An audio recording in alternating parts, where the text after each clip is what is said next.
Adams. I am here with Unit 2A, Lesson 11, and this one is called The Introduction to King Henry II. So we've got some vocab today. The first word is acquire, and that's a verb, and it means to get. Mercilessly is an adverb, done with cruelty or harshness. Treason is a noun, the crime of being disloyal to one's country. Innocent is an adjective, not guilty of a crime or other bad act. Restore is a verb, to give back or put back into existence. Reign is a noun, the time during which a king, queen, or other monarch rules a country. Appoint is a verb, to choose someone to do a specific job. Sulk is a verb, to be angry or upset about something. Assassination is a noun, the act of killing a well-known or important person. A pilgrim is a noun, someone who travels for religious reasons. So this chapter 7 is called Henry II and Law and Order. And our big question is, why was King Henry II such an important English king? The great conqueror is dead. He died 21 years after his incredible victory at the Battle of Hastings. William I had ruled England with an iron fist. He punished anyone who refused to be loyal to him.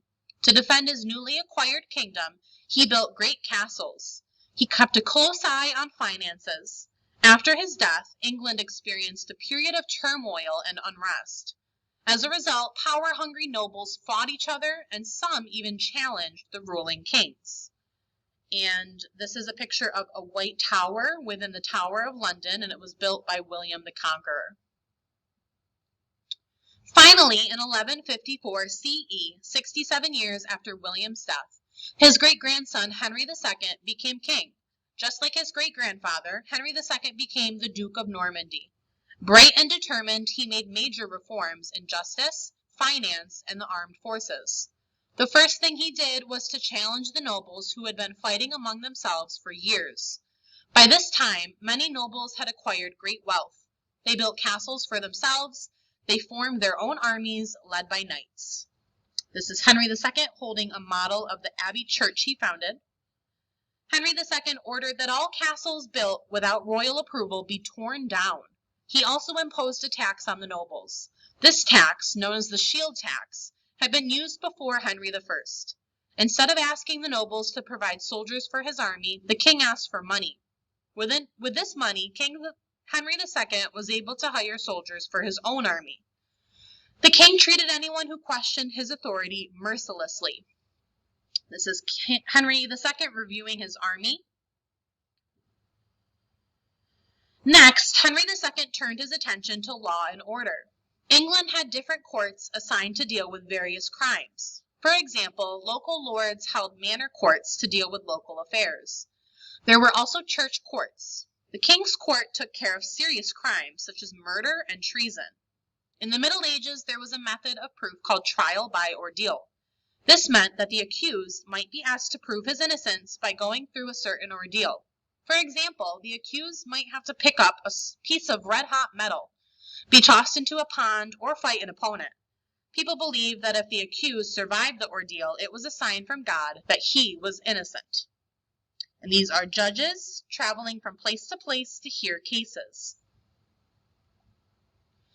Henry II set up a fairer legal system. He created a circuit court system. This meant that royal justices or judges went out into the countryside to hear cases. Their decisions helped decide future cases and ultimately became the basis of common law, or the law of the land. By the time he died in 1189 CE, Henry II had done a lot to restore the power and authority of the English monarchy. Murder in the cathedral. In the beginning of his reign, Henry II appointed a man he trusted named Thomas Becket to be his chief advisor. As well as controlling the nobles, Henry wanted to limit the power of the church in England. To help him do this, he appointed Thomas to the position of Archbishop of Canterbury. This meant that Thomas had become the most powerful church leader in all of England. Henry was confident that his friend would support his decisions regarding the church. This is Thomas Becket, Archbishop of Canterbury. But when things did not work out that way, Thomas took his new job very seriously. When Henry wanted to reduce the power of the church courts, Thomas disagreed with him. Furious, Henry thought about having his friend arrested. However, before this could happen, Thomas escaped to France. The Pope supported Thomas and threatened to excommunicate or remove Henry from the church. In the Middle Ages, excommunication was a terrifying prospect. Many Christians believed that if they were not part of the church, they would not go to heaven. This is Henry II and Becket arguing. Eventually, Henry and Thomas reached an agreement and Thomas was allowed to return to England. Henry and Thomas's relationship did not improve, though. They continued to argue over church matters. Henry became so frustrated that during a royal dinner with many nobles in attendance, he is said to have uttered the words, "Will no one rid me of this troublesome priest?" Was Henry just sulking, or was he encouraging the assassination of Thomas? We will never know for sure. 4 knights who heard these words murdered the archbishop while he was kneeling in prayer in Canterbury Cathedral. These knights may not have set out to kill the archbishop. The reasons behind the murder of Thomas Becket are still a mystery. And these are the knights murdering Becket in Canterbury Cathedral. 3 years after Thomas's death, the Pope declared him to be a saint. Thomas Becket's tomb in Canterbury Cathedral became a holy shrine that many pilgrims visited during the Middle Ages. It is said that Henry never forgave himself for the death of his friend. This is Canterbury Cathedral. A most extraordinary queen. In 1153 CE, Henry II married a woman named Eleanor of Aquitaine. Eleanor came from a noble family who controlled Aquitaine, one of the richest regions of France. She had been married previously to the King of France. Henry and Eleanor had 8 children. In 1173 CE, 2 of their sons plotted against Henry. And this is Eleanor with her sons, Richard and John. Henry believed Eleanor had been involved in the plot to overthrow him, so he had her placed under house arrest.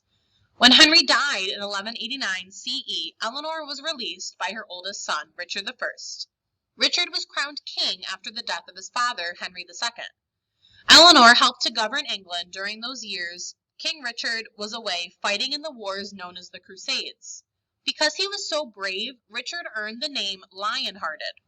Eleanor of Aquitaine is thought to have been one of the more influential women of her time. And this is Eleanor's seal. The Crusades. A series of wars that became known as the Crusades helped to define and shape the Middle Ages. The origin of these wars began in 638 CE when Arab armies captured the holy city of Jerusalem. Despite this conquest, Jerusalem remained open to travelers, traders, and pilgrims. The city was, after all, sacred to Jewish people, Muslims, and Christians. Then, in 1095 CE, Muslim Turks took control of Jerusalem. This time, the city was closed to Jewish and Christian pilgrims. The Pope commanded that the kings of Europe raise an army to reclaim Jerusalem. Between 1095 and 1291 CE, there were 9 crusades or attempts to recapture Jerusalem. Despite these periods of confrontation, trading relationships developed between Europe and the Middle East. In addition to trading goods, people exchanged knowledge of science and mathematics, as well as views on art and architecture.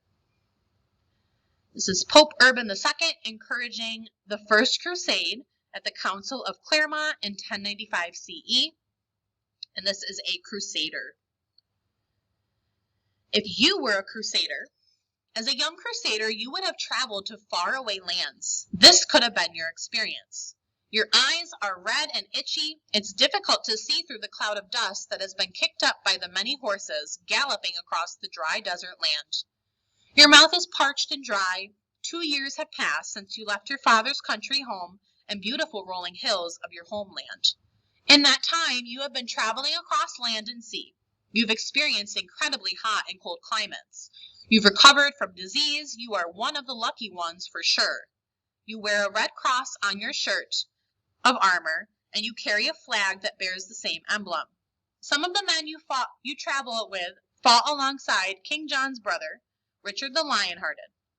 Like all Christian crusaders, it's your intention to help recapture the city of Jerusalem in the Holy Land.